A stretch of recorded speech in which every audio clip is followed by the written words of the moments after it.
Welcome to the Chasing Spirituality podcast. I'm your host, Megan, and I'm so excited that you're joining me today. Each episode is full of heartfelt and expansive content that will really help you expand your consciousness and grow as a person. I created this podcast because I wanted to share my own personal experiences on my spiritual journey, but I also wanted to meet others and have them share what they've been through and how they've gotten to where they are today. If you haven't done so already, it would really mean a lot to me if you could rate and review the podcast. This really helps the podcast grow and reach more people, but it also allows me to get more guests on the show. Now on to today's topic. So I am recording this impromptu podcast episode. Was not planned at all, but I have been told that when I'm really passionate about something, it increases my vibration. It increases my voice because there's usually something really powerful in that message that I can channel that is good for people to hear. And so I kept putting it off and was like, no, I can do it later. But then later I wouldn't be in the moment, and later I wouldn't be feeling this as intensely as I'm feeling it now. So story time. We're going to talk a little bit about assumption again. So that's going to be relevant. If you haven't listened to the assumption episode, you can check that out now or after this episode. But that's going to be relevant. And we're going to be talking about your own level of awareness and your own perception of things and how that creates your reality, which in turn affect how you feel and how your vibration is, how your energy is, your energetic makeup. Because we all have components to us that are connected to our feelings, that are connected to our body, that are connected to our spirit. And these components, these elements within us create our vibration. The more you heal, the more you go up in vibration. Whenever you haven't done much healing, this person may feel really heavy to be around. You may notice certain behaviors or patterns or things like that. Just the same as you would notice someone who has a much higher vibration, that they are connected to source more. They just feel happier. They're nicer to be around. This is true, right? This is vibration. This is the law of vibration. Attracts, law of attraction, however you want to look at it, manifestation, all of this works, right? To what your perception is. Your perception is based on your beliefs, it is based on your trauma. It is based on how you perceive the world, okay? So if you still have things that you need to heal, you still have things that you haven't worked on, guess what? That's what a trigger is. And when you're triggered, that's a sign from your higher self saying, hey, you need to work on this. This is something you need to work on. Let me bring this to your attention because you shouldn't be feeling this way. When you get angry, when you get upset, when you get one of those more negative emotions that vibrate lower, when you feel those things, those are signs from your higher self, from your subconscious saying, hey, this is not how you need to feel. This is not how we want to feel. So can we work on this? Can we talk about it? Most of the time, most people, where they're at on their current vibration level, they decide not to work on it because most people on earth right now don't have a lot of self-awareness. Now we have this huge movement going where there's lots of people that are being drawn to the spiritual community, being drawn to the healing community, and this is beautiful. This is what we want. We want these people to grow and expand, especially since Earth is in fourth density now. Okay, we want this to happen. But there's some people that just aren't there yet. There's some people that are just now starting their spiritual awakening or just now starting their spiritual journey. There's some people who are on a spiritual journey, and I say spiritual in quotes, but they have no interest in the work part of it. They just want to hang out with crystals and witches and smoke weed and think that they're cool. So you've got different spectrums. You've got people who are not on board at all. I'm not going to work on myself. I'm not going to look at my own wounds and how I can grow and how I can develop, but I also want nothing to do with spirituality either. That's crazy. That's taboo. That's against my religion, whatever. So you got all these people. There's still only a percentage of those people. Hopefully you're still following me. There's not a high percentage of people that are self-aware, because this happens when we enter fourth density. This happens when we enter the fourth chakra, because our chakra is opening. It is opening, it is blooming, it is allowing us to see things with more love and light. But the first step of this opening is self-love. It's working on yourself. You got to do that before you can reach higher levels, before you can feel good, like really actually good, before you can change your life, before you can get big, huge manifestations, before you can end majority of your suffering, before you can truly be spiritual and have a deep spiritual connection, before you can develop your gifts to certain degrees.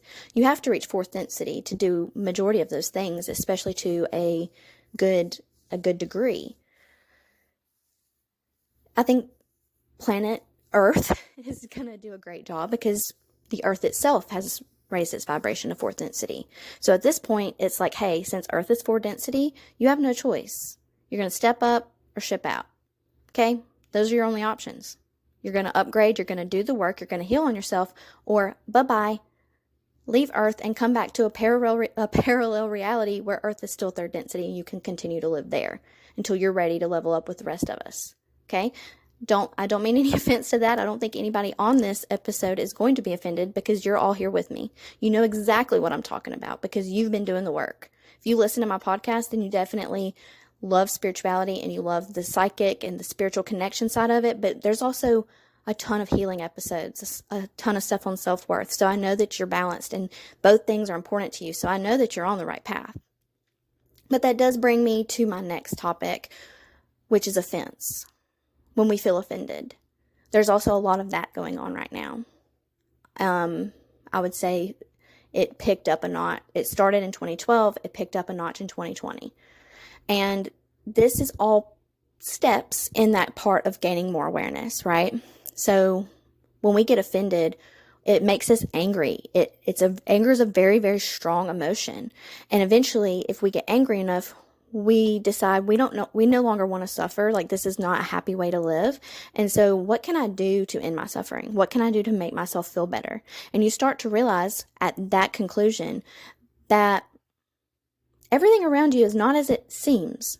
You start really reflecting. You start going within. You start asking yourself, why do I react this way? Why is this person reacting that way? You actually start thinking instead of just reacting.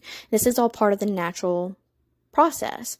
So people who are offended right now, this is actually a very integral part of growth. This is a very integral part of our spiritual growth, of evolving.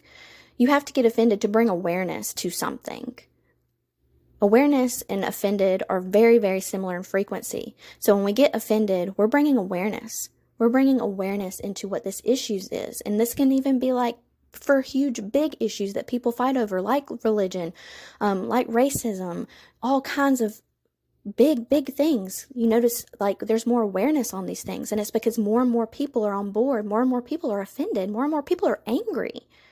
And so it's definitely a step in the direction to get you here. But I do want to say that eventually you have to let go of the anger.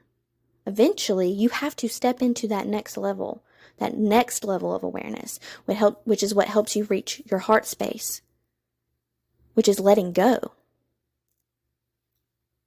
It's letting go of being offended, letting go of whatever someone said to you, and understanding the reason why it's easy to let it go is because you know who you are. You know your intentions. So if someone offends you, you're saying that you, to some degree, believe what it is that they're saying. Or because it's triggering you, right? What they said to you, it offended you. That means it is a trigger. Go back a few minutes. We talked about triggers, okay? Are you connecting the dots? Like, following me? I hope I'm not losing you. Take a deep breath if you need to. It's a lot. It's heavy. It's a lot to unpack. But let's just say that you decide to love yourself enough that it doesn't matter what anyone else says, does, or thinks about you, because You know who you are. You love yourself. That's what people mean when they say things like, a judgment of me is a perception of you.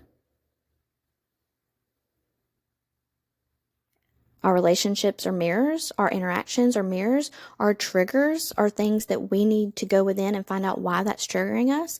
A lot of times, those are beliefs that we have about ourselves. What we believe about ourselves is what we project out into the world. It's what we project out into reality. It's what we project to other people because that's our vibration. Going back to the very beginning of this episode now. Your vibration is a makeup of your emotions, of your thoughts and beliefs, how you feel, your body. All of that makes up your frequency. That's why when we heal, when we look at our triggers and we confront them and we say, damn, that really hurts. That really brought up some anger. That really brought up some of this, some of that. Like, that's why. It's not what that person did. It's truly not. You may think that it is, but it really isn't. It's how you feel about yourself. It's how you responded to that. And that takes me back to the assumptions episode that I did. So if you think about it, if you're never making assumptions on what people's intentions are, you'll never be offended. Literally, like there may be certain deep triggers that you haven't worked at yet. Those might get triggered, especially when it's like people you're close to, a bad day, your energy levels are low. Like you're still going to get triggered. That's like never going to go away. If you didn't have stuff you needed to heal and work through, you wouldn't be here. So you're going to keep getting triggered. But the idea is deciding what about you is triggered. What part of you is triggered? They're just the catalyst that got you there. You're the one that's triggered, not them.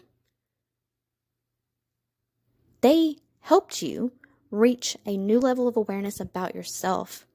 That's what is supposed to happen. But instead, most of us, we react, we assume. You assume that you know what somebody meant by that, but how could you? How could you? You can't. And even if you did, why should you care if they're trying to offend you? If you're confident in yourself, if you believe in yourself, if you have enough love and compassion for yourself, that radiates out into others, and then you start to have more love and compassion for them. And so then you start to see that they're simply just acting from a triggered place. They don't really mean any of that towards you. You understand that they're simply just acting from their own level of awareness. They're acting from their own trauma, from their own emotions. Something has them triggered, and you just struck a nerve. You're the catalyst. You kick-started it.